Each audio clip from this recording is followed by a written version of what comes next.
On the weekend, Hugo Lloris, the Spurs goalkeeper, got injured in the 3rd minute as they played against Brighton. Lloris dislocated his elbow as he tried to recover from a previous blunder he had made as he tried to catch a ball from a cross. As a result, he fell back and twisted his elbow, causing a dislocation. As you can see from the video, it's quite a gruesome injury and on the surface looks very horrific. Whenever bones, limbs and body parts start flying in opposite directions out of their natural plane, we ultimately think the worst. However, the dislocation could have been a lot worse.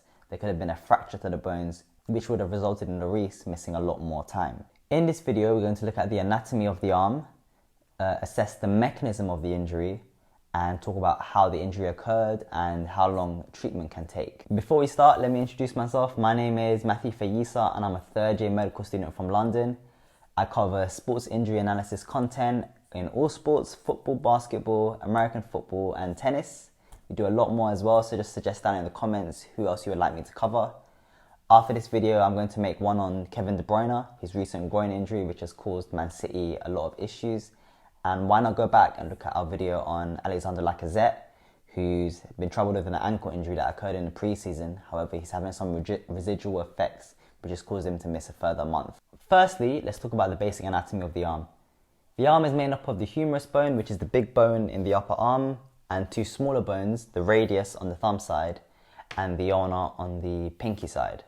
The smaller bones in the forearm articulate with the humerus bone, the big bone in the upper arm, and form the elbow joint as we know it. For description purposes, in an elbow dislocation, the bones in the forearm, the radius and the ulna, kind of dislodge as they impact with the humerus, causing the joint to become unstable, as we saw with Lloris when his arm kind of twisted out of its natural position. Naturally, the radius and the ulna articulate with the humerus through various ligaments and articulation with the epicondyles, which are the small kind of projections at the bottom of bones. However, with a dislocation, due to the sheer force and impact of the injury, the bones can dislodge, as I've previously said, cause ligaments to loosen and result in slippage, where the bones kind of slip out of place and don't stay in their natural position. A common mechanism of the injury is referred to as foosh, which is kind of falling onto an outstretched hand.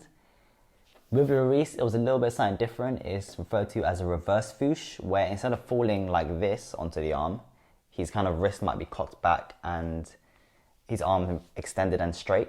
As a result, when he falls on, kind of puts a lot of pressure onto that elbow joint and resulted in the actual dislocation. That is why it will not be a surprise if later down the line Lloris reports some kind of wrist damage or wrist pain, as with a reverse foosh, if that wrist is kind of cocked back, then the impact of the injury can result in injuries further down. Right after Lloris got injured, there's no doubt Spurs medical staff would have sent him for an x-ray to get scanned just to assess what the injury is and the potential chance of a fracture. With a fracture, the reason why it's more dangerous, due to the bones breaking, some of them can get nicked on arteries, nerves or veins, and with the risk of blood loss and nerve damage or impingement, they have to kind of assess the injury and alter treatment differently as if it were dislocation. If it was a fracture, they would use kind of not necessarily conservative methods, however, they would use something called reduction and traction.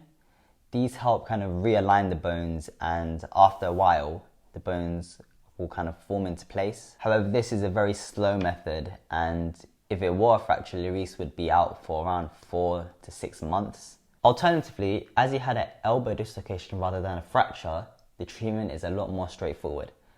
The elbow can be kind of lodged back into place into its normal plane, and this is done under sedatives and pain medication to help make the process a bit more smoothly.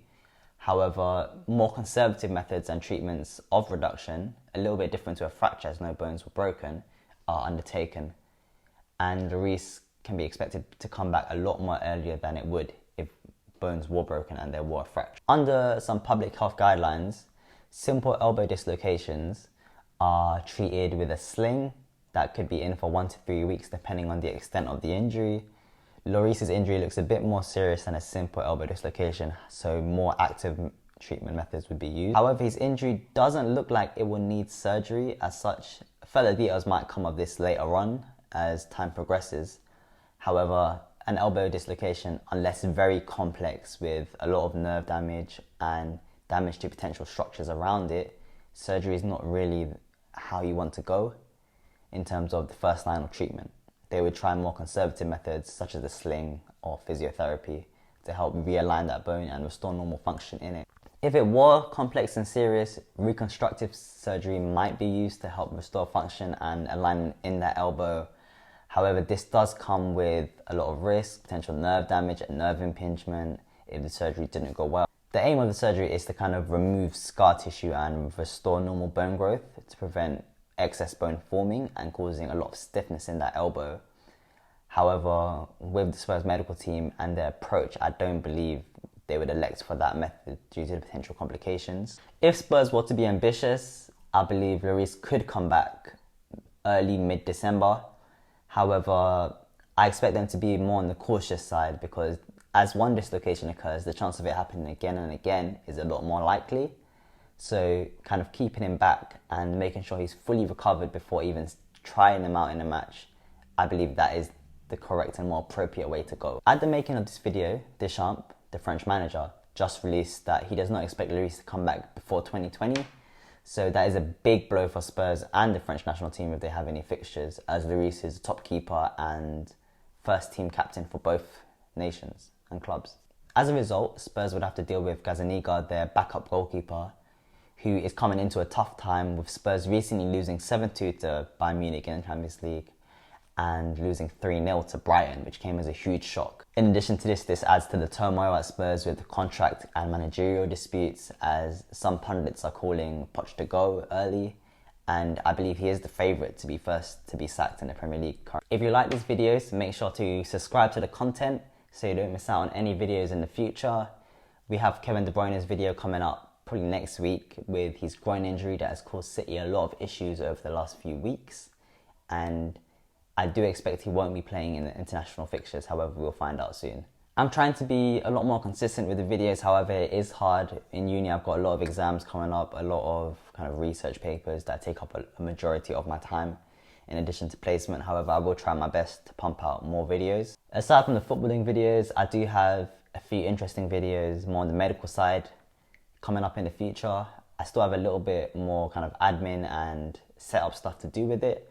However, we should be seeing that within the next few months. Make sure to check out my other videos, subscribe to the channel, share the content with your friends and other football fans. And yeah, thanks for watching. Dynasty program initiated. Dynasty boy. Yeah.